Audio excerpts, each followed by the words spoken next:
என்ன செய்து காட்ட போறீங்க? அதிமுக உறுப்பினராக கூட இல்ல, ஆனா என்ன செஞ்சு காட்ட முடியும் அப்படின்னு ஒரு கேள்வி இருக்குல்ல. எந்த பிரச்சனை நீங்க? புதிய தலைமுறை.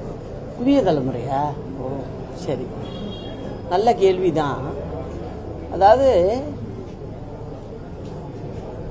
40 வருஷமா அந்த கட்சியில் இருக்கேன், புரியுதா? ஒரு தனிப்பட்ட முடிவு மற்ற கட்சியில் எடுக்கலாம், எங்க கட்சியில் எடுக்க முடியாது. ஏன்னா எங்க கட்சியோட பைலா அப்படி, அதை உருவாக்குன தலைவர் அப்படி.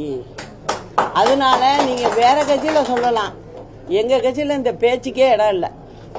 எங்களுடைய தொண்டர்களோட முடிவு தான் நிற்கும், அதை பார்க்க தான் போறீங்க 26ல. அதிமுகவுல பல அணிகள் கிடையாது, எடப்பாடி பழனிசாமி சிறப்பா கட்சியை வழிநடத்திட்டு போறான்னு சொல்றாங்க. ஏங்க, யாரு என்ன பண்ணாலும் இறுதி எஜமானர்கள் மக்கள்.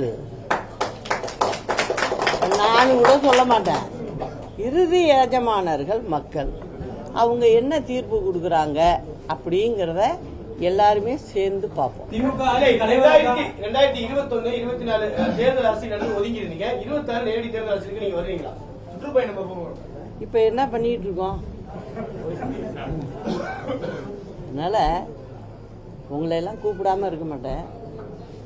நீங்கெல்லாம் நம்ம ஊர் பிரஸ்ஸு, டூர்லாம் போனால் முன்கூட்டியே சொல்லிடுறேன். எல்லாரும் தாராளமாக கூடயே வாங்க, வந்து பாருங்க.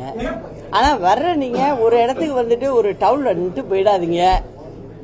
நல்லா கூடவே முழு நேரம் நான் போகும்போது கூடவே பயணிச்சிங்கன்னா ரொம்ப நல்லா இருக்குங்கிறத சொல்லுங்க. ஒருங்கிணைப்பு பணியில திருமதி சசிகலா எதுவுமே செய்யவே இல்லை, முதல்ல போயஸ் கார்டு இல்லத்தை விட்டு வெளியே வாங்க அப்படின்னு திரு புகழேந்தியெல்லாம் ஒரு குற்றச்சாட்டை உங்க மேல வைக்கிறாங்க.